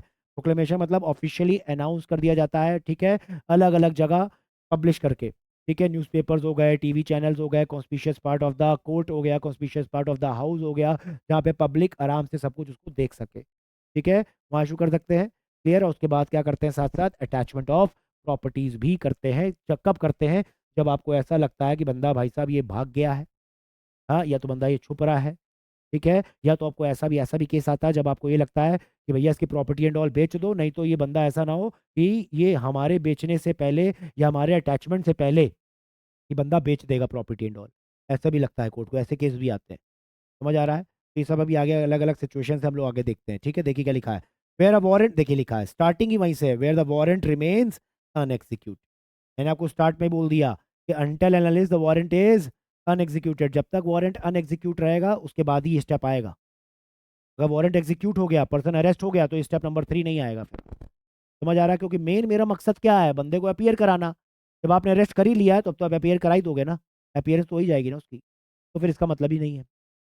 हम सब कुछ ये क्यों कर रहे हैं? सो दैट वो बंदा आ जाए। समझ आ रहा? हमारा मकसद ये नहीं है, हमको प्रॉपर्टी का लालच नहीं है सर। कोर्ट को प्रॉपर्टी का लालच नहीं है भैया उसकी प्रॉपर्टी को अपने जब्त कर लो, सीज कर लो, उस प्रॉपर्टी को बेच दो, पैसा आएगा, रख लेंगे सरकार के पास, ये नहीं चाहिए। कोर्ट को मेन मकसद है बंदे का अपीयरेंस, वो अपीयर हो। समझ आ रहा है? अपीयरेंस के लिए सब चीज करी जा रही है, सो दैट वो अपीयर हो जाए कोर्ट में। क्लियर है? देखिए क्या लिखा है, where a warrant remains unexecuted, unexecuted, the Sanhita provides two remedies. अब दो रेमेडीज के लिए हैं, दो रेमेडीज हैं। तो नंबर 1, इशूइंग अ प्रोक्लेमेशन। देखिए पहला क्या है? इशूइंग अ प्रोक्लेमेशन। प्रोक्लेमेशन का मतलब मैंने आपको बताया था, ऑफिशियली अनाउंस करना, ठीक है, ऑफिशियली डिक्लेयर करना। Issuing a proclamation in newspapers and TV etcetera, ठीक है, तो सेक्शन 84 में हम पढ़ेंगे। एंड, और साथ में रेमेडी क्या? एंड के साथ साथ attachment and sale of the property. और प्रॉपर्टी कोई भी हो सकती है, चाहे वो मूवेबल हो चाहे इमूवेबल हो, दोनों आएगी, ठीक है, दोनों आएगी। क्लियर है? अब देखिए भाई आगे देखते क्या लिखा हुआ है। देखिए, ये देखिए प्रोक्लेमेशन के बारे में यहाँ लिखा है। देखिए क्या लिखा है, if a court has a reason to believe, if a court has a reason to believe, अगर कोर्ट को लगता है और उसके पास रीजन भी है, if a court has a reason to believe that any person against whom a warrant has been issued, against whom any person against whom the warrant has been issued by it has absconded। लो भाई, court को क्या लगता है?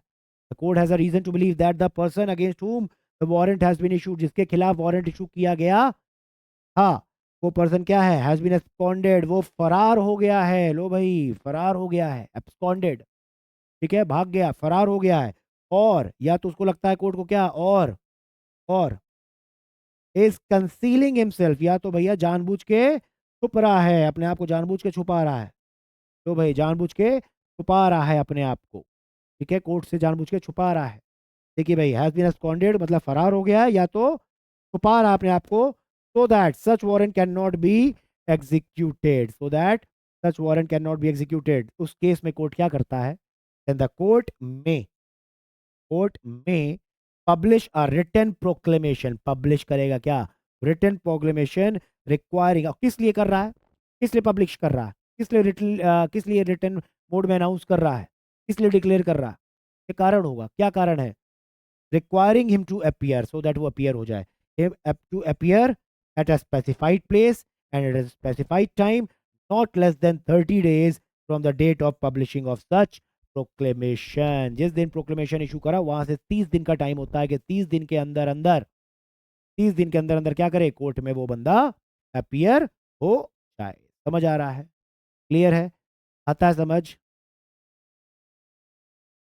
Getting और not?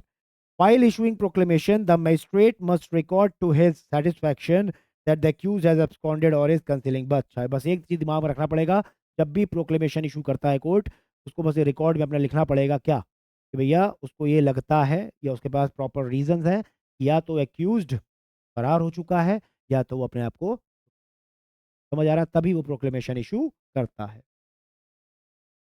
Section 85 क्या बोलता है? The court issuing a proclamation under section number 84, अब जो ऊपर आपका है, may, for reasons to be recorded in writing at any time after the issue of proclamation.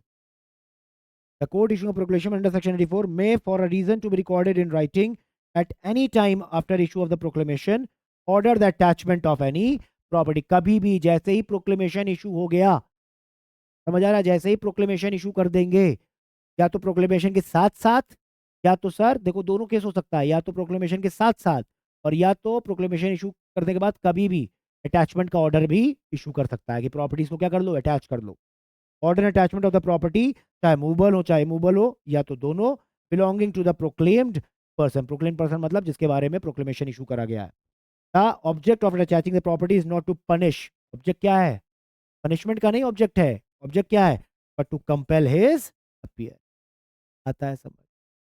Clear है? अभी आपको बताऊं, ये अटैचमेंट ऑफ द प्रॉपर्टी का केस ना अलग अलग केसेस दिए हुए हैं, मगर आपके सिलेबस में उतना नहीं है। आपके आपको तो बस दिख रहा है, ये सेक्शन छोटे छोटे दिख गए ना आपके सामने, और डिटेल में सेक्शन है बेटा, बहुत डिटेल में है। ठीक है, अटैचमेंट का अलग अलग केस दिया है, कब कब आप अटैच कर सकते हो प्रॉपर्टीज को, समझ आ रही है? क्लियर? वहाँ पे बहुत से अलग अलग केसेस दिए, मगर आपके सिलेबस में इतना नहीं है, तो जितना आपके सिलेबस में उतना मैंने आपको बता दिया। इतना आपको समझ आ गया? इतना समझ आ गया कि कभी भी कोर्ट चाहे तो प्रोक्लेमेशन इशू कर देगा, कब? जब उसको कोर्ट को लगेगा द वारंट इज अनएग्जी, तब कोर्ट क्या कर सकता है, प्रोक्लेमेशन इशू कर देता है। और ठीक है, और बोलता है भैया क्या होता है कि 30 दिन के अंदर अंदर अपीयर हो, और साथ साथ कि जब भी प्रोक्लेमेशन कोर्ट एक बार इशू कर देता है तो उस समय प्रोक्लेमेशन के साथ साथ भी हो सकता है, या तो any time after the issuing of the proclamation court can pass an order for the attachment of the properties. ठीक है, प्रॉपर्टीज को अटैच करने का ऑर्डर दे सकता है। प्रॉपर्टीज को अटैच करवाता है, मैं आपको बता देता हूँ इन जनरल, प्रॉपर्टीज को कोर्ट अटैच करवाता है। अटैचमेंट की प्रॉपर्टी को क्या कर लो, अटैच कर लो, प्रॉपर्टी को सीज कर लो। ठीक है, और प्रॉपर्टी को आपने अटैच तो कर लिया है, सीज तो कर लिया, ठीक है, अपने पास रख लिया है। और इसमें ये भी होता है कि कोर्ट ये भी बोलता है कि अगर कोर्ट को ऐसा शक होता है ना कि भैया ऐसा ना हो कि भैया ये बंदा प्रॉपर्टीज बेच बाच देगा, समझ आ रहा है, तो कोर्ट क्या कर सकता है, ऑर्डर फॉर डिस्पोजल भी कर सकता है कि इस प्रॉपर्टी को बेचो और वहां से पैसा रिकवर करो, पैसा लाके रखो सरकारी खजाने में डालो उसको, ऐसा भी होता है। क्लियर है कि नहीं क्लियर है? चलिए, तो इसमें अलग अलग केसेस दिए हुए हैं, मगर आपके सिलेबस में इतना नहीं। आप डिटेल में पढ़ना चाहते हो, कोई दिक्कत नहीं है, सेक्शन 85 84 ओपन करिए बेयर एक्ट में और पढ़िए, ज़रूर पढ़ो, मैं तो बोलता हूँ ज़रूर पढ़ो। अगर साथ में आप एलएलबी कर रहे हो तब तो बहुत बढ़िया चीज़ है, तब तो आप पढ़ोगे वहाँ डिटेल में, मगर जितना सिलेबस में मैंने आपको बता दिया। क्लियर है? तो समन क्या होता है बता दिया आपको, वारंट क्या होता है बता दिया आपको, प्रोक्लेमेशन एंड अटैचमेंट क्या होता है बता दिया आपको। अब एक अलग टॉपिक आपका है सर्च वारंट। मैंने बोला था ना, वारंट अरेस्ट वारंट भी होता है, साथ साथ में सर्च वारंट भी होता है। अब सर्च वारंट क्या होता है देखिए आपके सामने है, what do mean by search warrant, देख लीजिए आपके सामने है। पहले तो आप देखो इधर, मैंने हल्का सा सर्च वारंट के बारे में भी लिखा, देखिए सर्च वारंट, देखिए क्या लिखा है, सर्च वारंट तो देखिए नाम से पता चल रहा है। सर्च वारंट का क्या पर्पस, अरेस्ट करना है। सर्च वारंट का पर्पस क्या, अरेस्ट करना है? नहीं सर, तो अरेस्ट वारंट होता है। सर्च का मतलब क्या है, सर्च मतलब ना तलाशी करना, समझ आ रहा, तलाशना पूरा सब कुछ। सर्च का मतलब ये होता है ना, ढूंढो। हाँ, सर्च का मतलब देखिए, purpose of search warrant is not to arrest, arrest नहीं है, समझ आ रहा है, purpose of search warrant is not to arrest. मतलब इसका मतलब क्या है, it is issued for the search of any document, document की खोज करना, ढूंढना, search of any illegal things, forms AK-47 etcetera, illegal things का सर्च करना, या तो कोई सबूत का सर्च करना। क्या पता भैया किसी पर्सन ने, अपराधी ने, विटनेस ने, कोई भी हो सकता है, कोई इंपॉर्टेंट कागजात, इंपॉर्टेंट डॉक्यूमेंट्स को छुपा के रखा हो, ठीक है, कोई इलीगल चीजें छुपा के रखी हो, कोई सबूत को छुपा के रखा हो, सो दैट भाई किसी के हाथ में ना लग जाए, मर्डर करा है नाइफ से और नाइफ को छुपा के रखा हुआ है, हो सकता है तो कोर्ट आप देखते होगे मूवीज में, टीवीज में, सीआईडी देखते होगे। हाँ, देखते नहीं हो कि भाई पुलिस ऑफिसर क्या कर सकते हैं, एंट्री सर्च वारंट लेके पहुंच जाते हैं घर के अंदर, घर की तलाशी लेने पहुंच जाते हैं कि नहीं, बोलते हैं ये देखिए वारंट। अब किसी के घर आप जाते हो, हाँ, पुलिस पहुंच जाती है तलाशी एंड ऑल करने के लिए, बोलता है ना बंदा, वारंट है आपके पास, ये लीजिए भाई वारंट। वो कौन सा वारंट होता है, वो सर्च वारंट होता है। हाँ, और अरेस्ट करने जाते हैं तो अरेस्ट वारंट होता है। तो जब घर की तलाशी एंड ऑल होती है with the permission of the court, वो ऑर्डर है, जो ऑथराइजेशन है, उसी को बोलते हैं हम सर्च वारंट। किस लिए हो रहा है, डॉक्यूमेंट्स की तलाशी करने के लिए होता है। समझ आ रहा है, चीजों की तलाशी के लिए होता है, सबूतों की तलाशी के लिए होता है, ठीक है, इंसान को ढूंढने के लिए भी होता है। इंसान को ढूंढने के लिए, इंसान को भी ढूंढते हैं ना, वो अरेस्ट वारंट में कवर हो जाता है। जब हम किसी को अरेस्ट करने गए हैं, वो पर्सन घर पे नहीं मिल रहा है, कहीं छुपा हुआ है, हाँ, तो हम अरेस्ट वारंट काफी है फिर। तो उसके लिए सर्च वारंट नहीं, इंसान को ढूंढने के लिए हम सर्च वारंट नहीं चाहिए, इंसान को ढूंढने के लिए अरेस्ट वारंट होता है। समझ आ रहा है, क्लियर है, इंसान को ढूंढना है तो उसके लिए अरेस्ट वारंट चाहिए आपको, क्योंकि भाई ढूंढ किस ले रहे हो, किस लिए ढूंढ रहे हो, उसको अरेस्ट करके लेके जाओगे ना, के लिए हो रहा है। और सर्च वारंट किसके लिए हो रहा है, डॉक्यूमेंट्स के लिए हो रहा है, इलीगल चीजों के लिए हो रहा है, एविडेंसेस के लिए हो रहा है, तो किसी ने छुपा के रखा है जिसका आपको शक है, यहाँ पे हमको मिल सकता है। पुलिस ऑफिसर्स को शक होता है ना कि भैया इस पर्सन के पास, जब police officer investigation and all करते हैं केस की, जांच पड़ताल करते हैं पूरी केस की, तो पुलिस ऑफिसर को शक होता है बहुत से लोगों के ऊपर, सस्पेक्ट्स के ऊपर, कि भैया इन्होंने कुछ ना कुछ गड़बड़ करा है, इसके पास जरूरी चीजें मिल सकती हैं। ठीक है, तो पुलिस ऑफिसर जाता है कोर्ट के पास, वहां से परमिशन लेता है, वहां से बोलता है हमको सर्च वारंट इशू करिए, हम जाके इस बंदे के घर की तलाशी करना चाहते हैं। समझ आ रहा है, तब वही सर्च वारंट लेके पहुंचते हैं। आता है समझ, वही सर्च वारंट है और कुछ नहीं सर्च वारंट। आइए, search warrant is an order issued by the, कौन इशू करता है sir, order issued by the court, and it allows the police, किसको, police, to search the location या तो property of a person and confiscate, search करिए और क्या करिए, confiscate anything which is illegal, illegal चीज होगी उसको तुरंत कन्फिस्केट कर लो, ठीक है, और which will act as a evidence, या तो सबूत के तौर पे आपको कोई चीज मिलती है केस से जुड़ा हुआ, अब उसको भी क्या कर लो, कन्फिस्केट कर लो। समझ आ रहा है, इलीगल चीजें या तो एविडेंसेस या तो डॉक्यूमेंट्स ऐसे जिनकी आप तलाश करने गए हो। क्लियर है, चलिए, अकॉर्डिंग टू, मतलब केस से मिलते जुड़ते या कोई भी केस से जुड़े जितने भी कागजात हैं, जितने भी सबूत हैं, सबको क्या लाओ, कन्फिस्केट करो। According to section number 96, a search warrant can be issued only in the following case। अब देखो ये कुछ केसेस हैं, ओनली लिखा है कि मतलब इन्हीं केसेस में सर्च वारंट इशू होता है। क्या, number one, where the court has a reason to believe that the person summoned, जिसको समन इशू करा हुआ है, to produce any document or other thing will not produce it। लो भैया, भाई समन किस लिए इशू करा हुआ है, समन किस लिए इशू करा हुआ है, समन इशू करा करा है किसी पर्सन को for the production of documents, होता है summon issue, yes sir, summon issue होता है for the production of document. ये देखिए, ये क्या था, ये क्या था, summon can be issued to produce the document था, होता है ना, इसलिए हमने भाई समन इशू, कोर्ट ने इशू करा समन कि भाई ये डॉक्यूमेंट को कोर्ट में पेश करिए, ठीक है, मगर कोर्ट को पता है, कोर्ट को लग रहा है कि इतना टाइम हो गया, ये समन, ये बंदे ने अभी तक प्रोड्यूस नहीं करे डॉक्यूमेंट्स को, और या कोर्ट को ऐसा लगता है कि बंदा पेश करेगा भी नहीं, तो उस केस में कोर्ट क्या करता है, पुलिस ऑफिसर को बोलता है जाओ तलाशी करो और आप ही डॉक्यूमेंट को ढूंढ के लेके आओ। पहला केस। दूसरा, where such documents or thing is not known to the court to be in the possession of any person। अब भैया, अब यहाँ पे क्या है, कोर्ट को ना शक है, अब कोर्ट को यहाँ पे शक हो रहा है, देखिए लिखा not known to the court, where such documents और thing is not known to the court to be in the possession of any person. अब कोर्ट को शक है, अब कोर्ट को पता है कि भैया ये डॉक्यूमेंट चाहिए, कोर्ट को पता है कि भैया ये डॉक्यूमेंट्स चाहिए, ये सबूत के फॉर्म में डॉक्यूमेंट्स को चाहिए, अभी इससे केस पूरा क्लियर हो जाएगा, मगर कोर्ट को ये समझ नहीं आ रहा है डॉक्यूमेंट मिलेगा कहाँ। समझ आ रहा है, तो कोर्ट उस केस में क्या करता है, कोर्ट उस केस में क्या करता है, जिस जिस लोगों के ऊपर कोर्ट को शक होता है, उन उनके लोगों के घर की तलाशी के लिए सर्च वारंट इशू कर देता है कि जाके देखो, इसके यहाँ भी देखो, इसके यहाँ भी देखो, इसके यहाँ भी देखो, कहीं भी मिल सकता है। समझ आ रहा है, क्लियर है, या तो स्पेसिफिकली भेजेगा कोर्ट, समझ आ रहा है, और या तो जो केस से उनको मिलते जुलते लोग लिखते हैं के पास भेज सकता है, तभी लिखा है सच डॉक्यूमेंट्स और thing is not known to the court to be in the possession of any person. Not known के किसके पोजेशन में होगा, नॉट नोन, ये पर्सन नॉट नोन है, किसके पोजेशन में ये हो सकता है। वेयर अ जर्नल इंस्पेक्शन और सर्च इज नेसेसरी। अब भाई जर्नल इंस्पेक्शन करवाना है कोर्ट को कुछ, हाँ, या सर्च करानी है, तो वहां पे भी क्या कर सकता है, वहां पे भी क्या कर सकता है, कोर्ट इशू कर सकता है समन। समझ आ रहा है? क्लियर है? आता है warrant. However a search warrant may be general और is restricted in its scope as to any place और पार्ट देयर ऑफ। मगर एक चीज और बता दी है कि जो भी सर्च वारंट होगा ये जर्नल भी हो सकता है। जर्नल का मतलब आप सर्च करिए, कुछ भी फिर सर्च कर सकते हैं, जर्नल है। और या तो रिस्ट्रिक्टेड भी हो सकता है in its scope as to any place और पार्ट। अब सर्च वारंट या तो जर्नल भी हो सकता है, अब घर में भेज दिया कि जाओ पूरा घर तलाशी कर लो। या तो ऐसा हो सकता है कि सर्च वारंट जो इशू हुआ है, अब पता है कोर्ट को घर में ना एक ऑफिस भी है।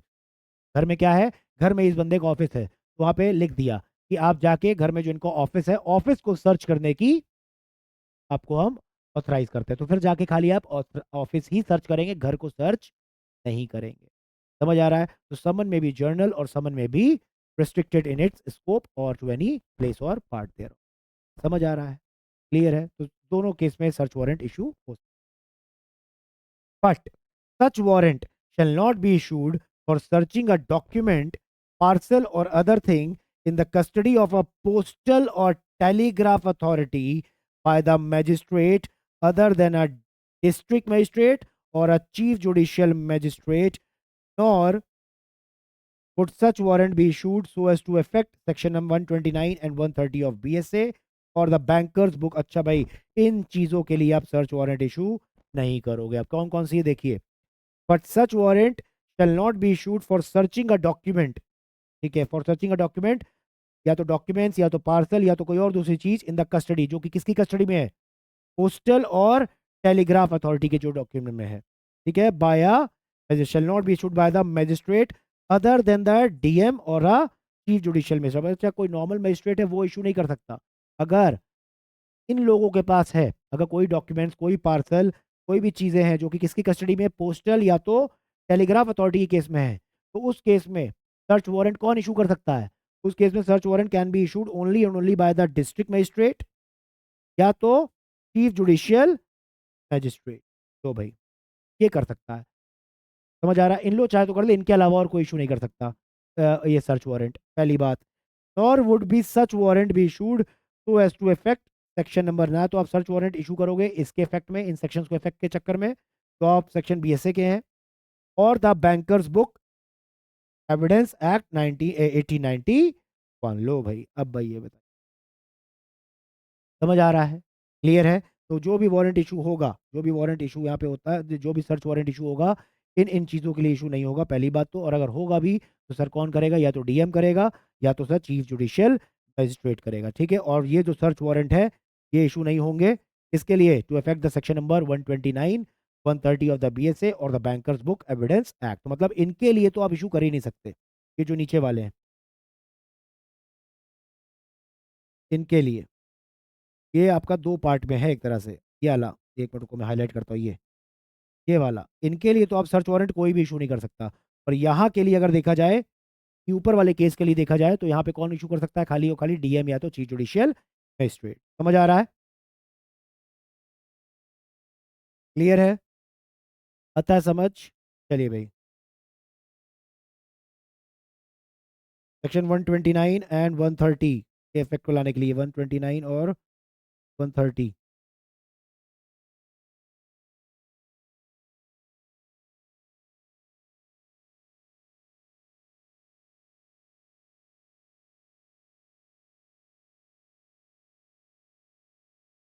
ये लिए 129 है रिलेटेड टू क्रिमिनल फोर्स है, और साथ साथ में आपका 130 आपका इनके एक और चीज़ के लिए भी आप नहीं कर सकते हो, असॉल्ट के लिए। दीजिए भाई।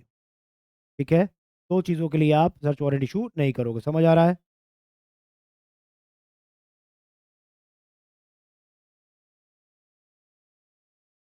क्लियर है? चलिए,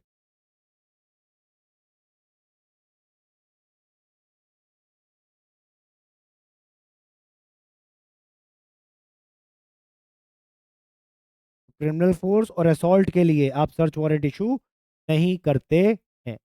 आता है समझ? चलिए, सही है। नेक्स्ट आइए, search of place. Search of place suspected to contain. अच्छा भाई, अब उस प्लेस की तलाशी के लिए, कौन सी प्लेस? कंटेन, जहां पे आपको सस्पेक्ट है, जहां पे आपको शक है, शक है। सर्च ऑफ प्लेस सस्पेक्टेड, पता नहीं है, सस्पेक्टेड, शक है आपको। ठीक है, पता होगा तब तो भाई साहब कोई दिक्कत ही नहीं है, फिर तो आप सर्च करा ही सकते हो। Suspected of what, contain that, उस प्लेस में कुछ स्टोलन, चोरी की संपत्ति है, स्टोलन प्रॉपर्टी, पॉज डॉक्यूमेंट्स है, एक्सेट्रा।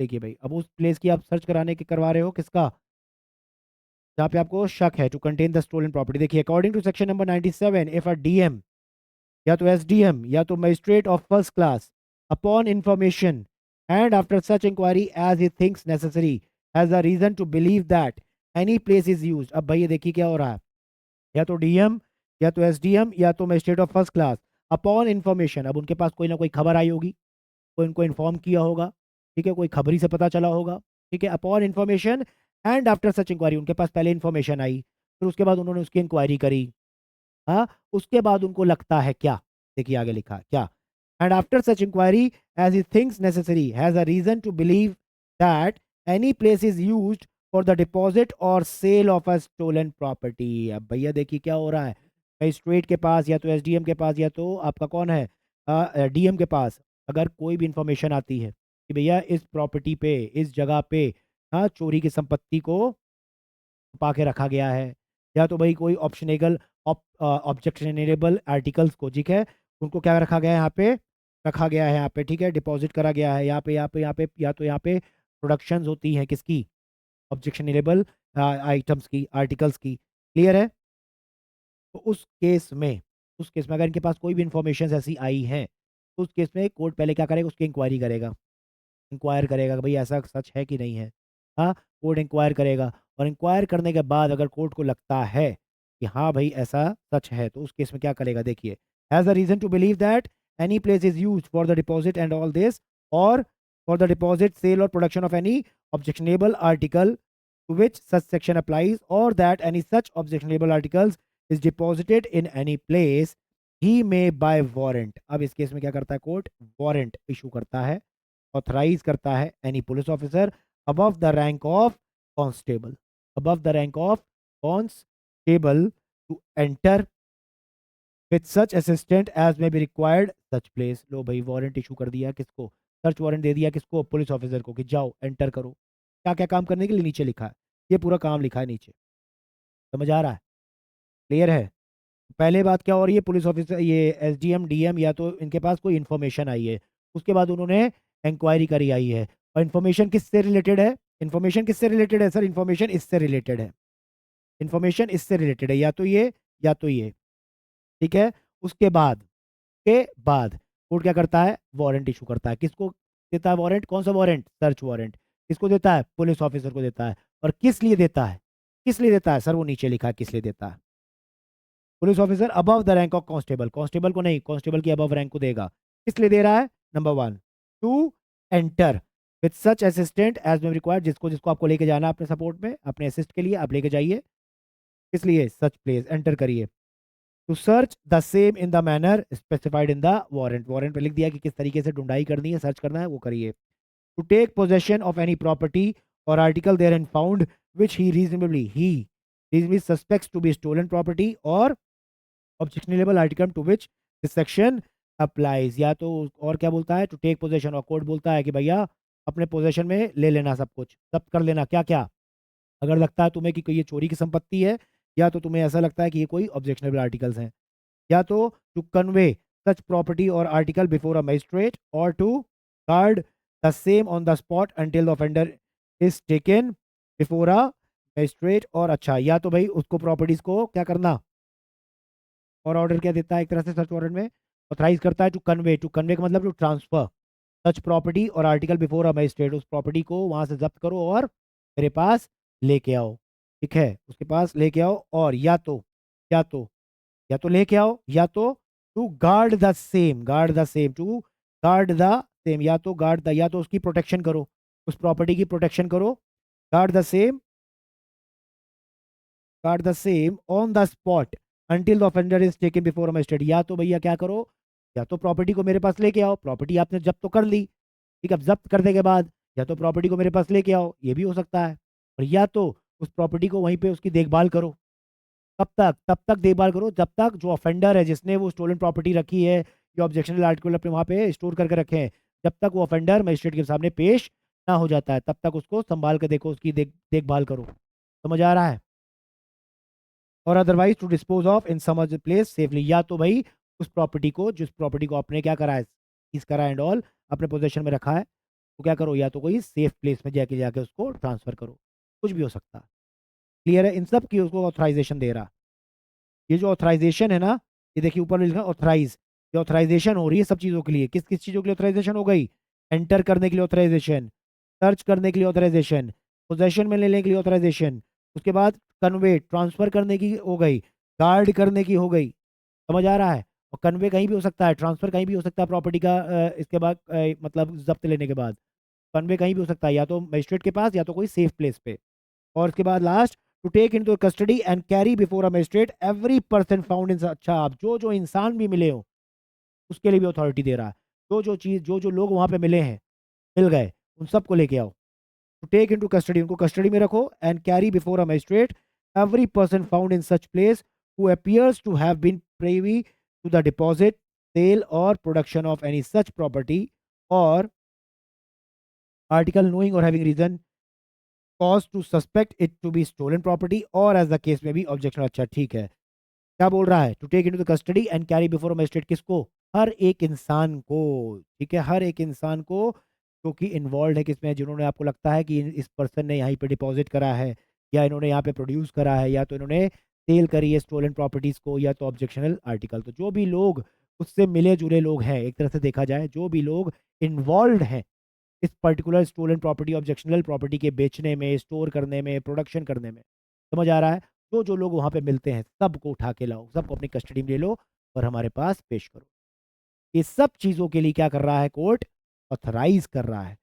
अंटर करने का, सर्च करने का, पोजेशन में लेने का, कन्वे करने का, ट्रांसफर करने का, गार्ड करने का, और अपनी कस्टडी में और कैरी करने का, किसको? Every person.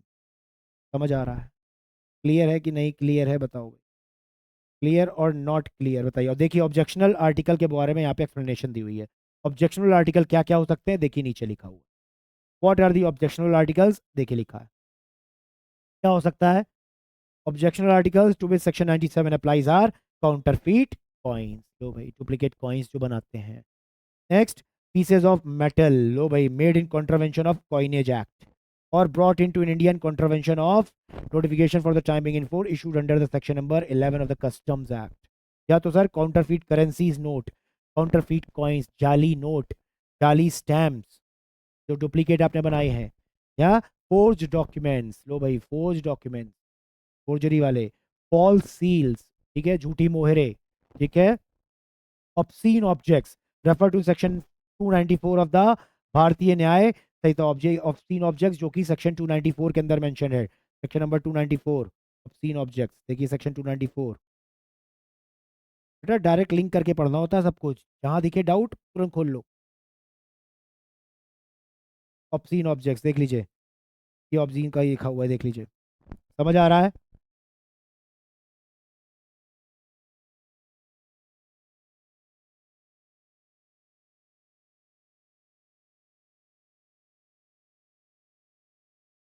क्लियर है?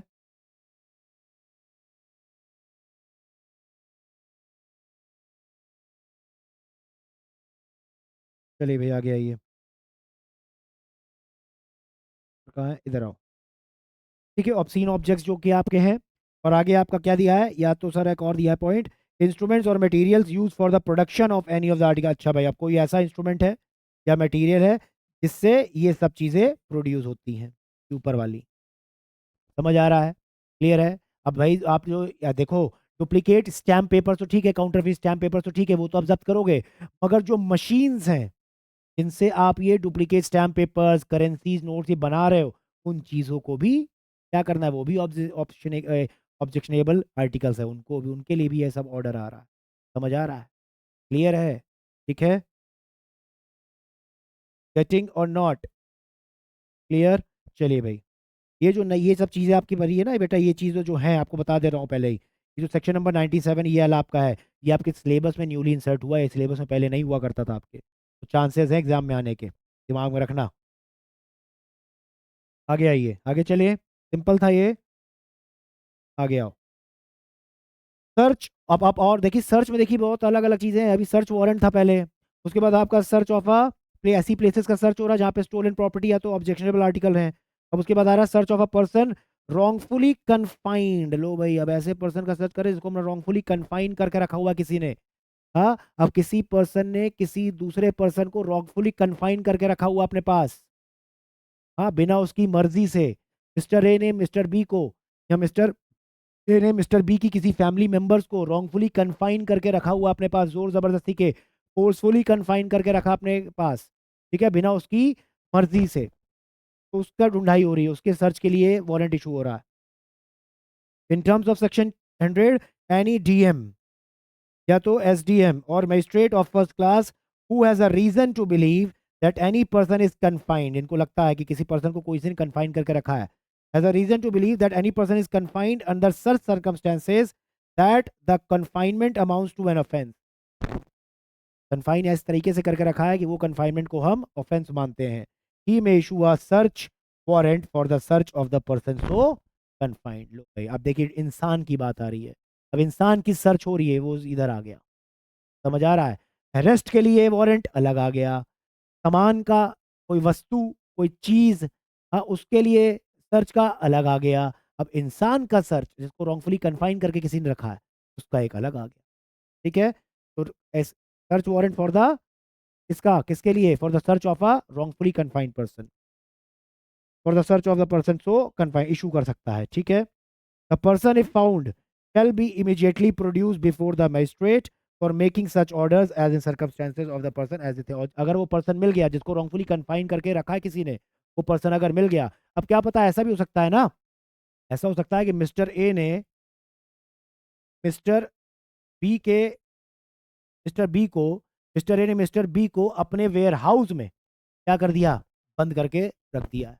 मिस्टर ए ने मिस्टर बी को कहाँ पे, अपने वेयर हाउस में, मिस्टर ए ने अपने वेयर हाउस में मिस्टर बी को क्या करा है, रॉन्गफुली कन्फाइन करके बंद करके चला गया वहां से। समझ आ रहा है, बताइए भाई, हो सकता है कि नहीं। अब भाई क्या हो सकता है, मजिस्ट्रेट इस केस में सर्च वारंट इशू कर सकता है किसको, पुलिस ऑफिसर को, कि जाओ ढूंढ के लाओ, ढूंढ के लाए तो भाई वेयर हाउस से मिस्टर बी मिल जाता है। जब मिस्टर बी वेयर हाउस से मिल जाएगा तो इस मिस्टर बी को मजिस्ट्रेट के सामने, या जो कोर्ट है आपका, जिसने वारंट इशू किया था, सर्च वारंट इशू किया था, उसके सामने पेश करेंगे, ठीक है। पेश करने के बाद भाई साहब जो प्रोसीजर है वो होगा, ठीक है, वही लिखा है। The person if found the person if found मिल जाता है, shall be immediately produced before the magistrate for making such orders as in circumstances of the case as he thinks, ठीक है। कोर्ट उसमें जो ऑर्डर देना होगा दे। क्लियर है, आ रहा है समझ आपको, ये समझ आ रहा है। वारंट देख ली कितने तरीके के हैं, समझ आ रही है। हाँ, वारंट देखिए बेजली दो तरीके का, एक अरेस्ट है और एक आपका सर्च है, मगर सर्च वाला देखिए कितने केस वाले हैं।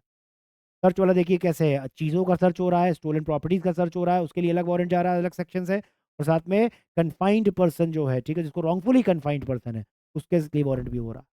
आ रहा है समझ, क्लियर है। तो टाइप्स ऑफ सर्च वारंट समझ आ गया, अरेस्ट वारंट समझ आ गया, समन समझ आ गया, टाइप्स ऑफ समन भी समझ आ गया कि समन कहाँ कहाँ जा रहा है। एक्यूज के पास समन हो रहा है, विटनेस के पास समन जा रहा है, summon on the corporate bodies and all के पास भी जा रहा है। समझ आ रहा है कि नहीं आ रहा, समन ऑन द फर्म्स जा रहा है। उसके बाद प्रोक्लेमेशन एंड अटैचमेंट। ये पूरा क्या है, ये पूरा क्या था, ये पूरा एक तरह से क्या था, प्रोसेस है। इसलिए प्रोसेस है to compel the appearance of a person, that वो पर्सन अपीयर हो। आता है समझ कि नहीं आता है समझ, समझ आ रहा है। ये सब कहाँ कहाँ तक था, कहाँ तक, कहाँ तक, सेक्शन नंबर 63 से लेकर, ओहो, सेक्शन नंबर 63 से लेकर 93 तक जो होता है वो आपका चैप्टर 3 में कवर होता है। तो मैंने आपको ऑलरेडी बता दिया, चैप्टर 6 बताया था ना अभी आपको, चैप्टर 6 वाला, सेक्शन नंबर 63 से लेकर सेक्शन नंबर 63 से लेकर सेक्शन नंबर 93 तक, और उसके बाद जो भी है वो आपका अलग आ जाता है। और ये आपका देखिए यहाँ तक वो चलेगा, प्रोक्लेमेशन एंड अटैचमेंट तक, यहाँ तक, यहाँ तक चैप्टर 3 है। उसके बाद ये चैप्टर आपका अलग आ जाएगा, चैप्टर आपका, ये चैप्टर आप 3 बोल रहा हूँ बार बार, चैप्टर नंबर 6, उसके बाद ये चैप्टर नंबर 7 आ जाता है। समझ आ रही है, क्लियर है। ये अपीयरेंस तक का कवर होता है, इसके बाद फिर अलग कहानी, सर्च वारंट वाला कहानी अलग है। सर्च वारंट में कोई अपीयरेंस वाला काम नहीं है। सर्च वारंट में तुम ढूंढ रहे हैं ना चीज़, ठीक है? तो ये चैप्टर अलग है, ये चैप्टर नंबर आपका 7 होगा, मैं आपको दिखाता हूँ, इधर आओ, मैं सब कुछ दिखा रहा हूँ, इधर आओ। चैप्टर नंबर 6 देख लो, आपके सामने लिखा है, चैप्टर नंबर 6 दिख रहा है, 63 से शुरू हुआ और 93 तक जाएगा ये, दिखाता हूँ आपको, 92 की 93 तक, देखो लास्ट नंबर 93 दिख रहा है। उसके बाद चैप्टर नंबर 7 शुरू हो जाता है। तो चैप्टर नंबर 7 किससे रिलेटेड है? Process to compel the production of things है, प्रोडक्शन ऑफ थिंग्स है। और प्रोडक्शन ऑफ थिंग्स कैसे होती है सर? सर्च वारंट की है ना, वही यहाँ से शुरू। समझ आ रही है? क्लियर है?